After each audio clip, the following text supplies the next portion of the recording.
Clip number 863۔ اس clip میں سورہ انبیاء کی آیت نمبر 76 سے لے کر 78 تک کی تلاوت، ترجمہ اور تفسیر قرآن صراط الجنان آپ سماعت فرمائیں گے۔ بسم اللہ الرحمن الرحیم۔ ترجمہ: اللہ کے نام سے شروع جو نہایت مہربان رحمت والا ہے۔ وَنُوحًا إِذْ نَادَى مِن قَبْلُ فَاسْتَجَبْنَا لَهُ فَنَجَّيْنَاهُ وَأَهْلَهُ مِنَ الْكَرْبِ الْعَظِيمِ وَنَصَرْنَاهُ مِنَ الْقَوْمِ الَّذِينَ كَذَّبُوا بِآيَاتِنَا إِنَّهُمْ كَانُوا قَوْمَ سَوْءٍ فَأَغْرَقْنَاهُمْ أَجْمَعِينَ۔ ترجمہ: اور نوح کو یاد کرو جب اس سے پہلے اس نے ہمیں پکارا تو ہم نے اس کی دعا قبول کی اور اسے اور اس کے گھر والوں کو بڑے غم سے نجات دی، اور ہم نے ان لوگوں کے مقابلے میں اس کی مدد کی جنہوں نے ہماری آیتوں کی تکذیب کی، بے شک وہ برے لوگ تھے تو ہم نے ان سب کو غرق کر دیا۔ وَنُوحًا إِذْ نَادَى مِن قَبْلُ، اور نوح کو جب پہلے اس نے ہمیں پکارا۔ یہ اس صورت میں بیان کیے گئے واقعات میں سے چوتھا واقعہ ہے۔ چنانچہ اس آیت اور اس کے بعد والی آیت کا خلاصہ یہ ہے کہ اے حبیب صلی اللہ تعالی علیہ وسلم، آپ حضرت نوح علیہ السلام کو یاد کریں جب انہوں نے حضرت ابراہیم اور حضرت لوط علیہ السلام سے پہلے ہمیں پکارا اور ہم سے اپنی قوم پر عذاب نازل کرنے کی دعا کی تو ہم نے اس کی دعا قبول فرما لی، اور اسے اور کشتی میں موجود اس کے گھر والوں کو طوفان سے اور سرکش لوگوں کے جھٹلانے سے نجات دی، اور ہم نے ان لوگوں کے مقابلے میں اس کی مدد کی جنہوں نے ہماری ان آیتوں کی تکذیب کی جو حضرت نوح علیہ السلام کی رسالت پر دلالت کرتی تھی۔ بے شک وہ برے لوگ تھے تو ہم نے ان سب کو غرق کر دیا، کیونکہ جو قوم جھٹلانے پر قائم رہے اور شر فساد میں ہی مشغول رہے تو اسے اللہ تعالی ہلاک کر دیتا ہے۔ آیت فَاسْتَجَبْنَا لَهُ فَنَجَّيْنَاهُ سے دعا کے بارے میں معلوم ہونے والے دو احکام۔ اس آیت سے دو باتیں معلوم ہوئیں۔ نمبر ایک، جب دعا دل کے اخلاص کے ساتھ ہو، جیسے انبیاء کرام علیہ السلام اور اولیاء الظام رحمت اللہ تعالی علیہم کی دعا، تو وہ قبول ہوتی ہے۔ لہٰذا جب بھی دعا مانگے تو دل کے اخلاص اور پوری توجہ کے ساتھ مانگے تاکہ اسے قبولیت حاصل ہو۔ نمبر دو، دعا نجات کے اسباب میں سے ایک سبب ہے اور اسے اختیار کرنا نجات حاصل ہونے کا ذریعہ ہے۔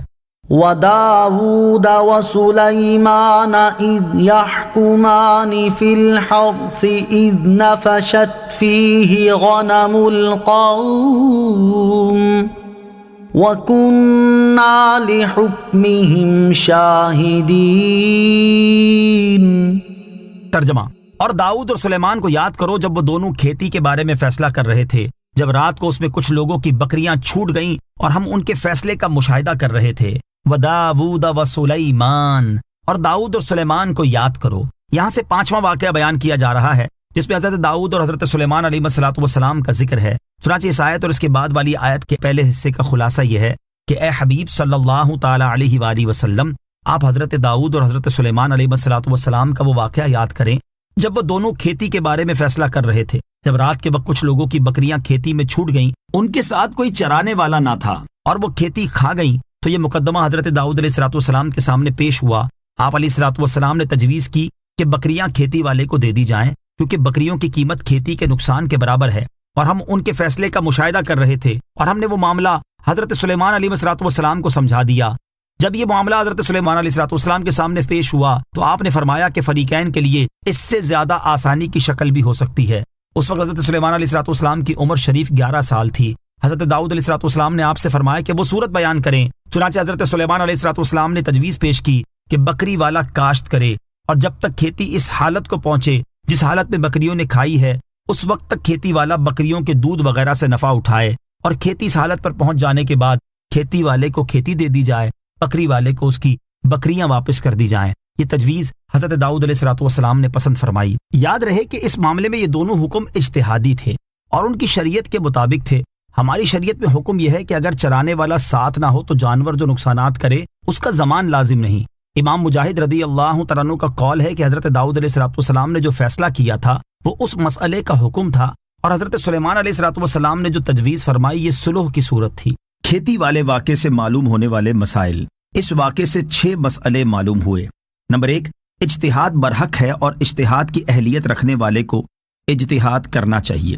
نمبر 2، نبی علیہ السلام بھی اجتہاد کر سکتے ہیں کیونکہ ان دونوں حضرات کے یہ حکم اجتہاد سے تھے نہ کہ وحی سے۔ نمبر 3، نبی علیہ الصلوۃ والسلام کے اجتہاد میں خطا بھی ہو سکتی ہے، تو غیر نبی میں بدرجہ اولا غلطی کا احتمال ہے۔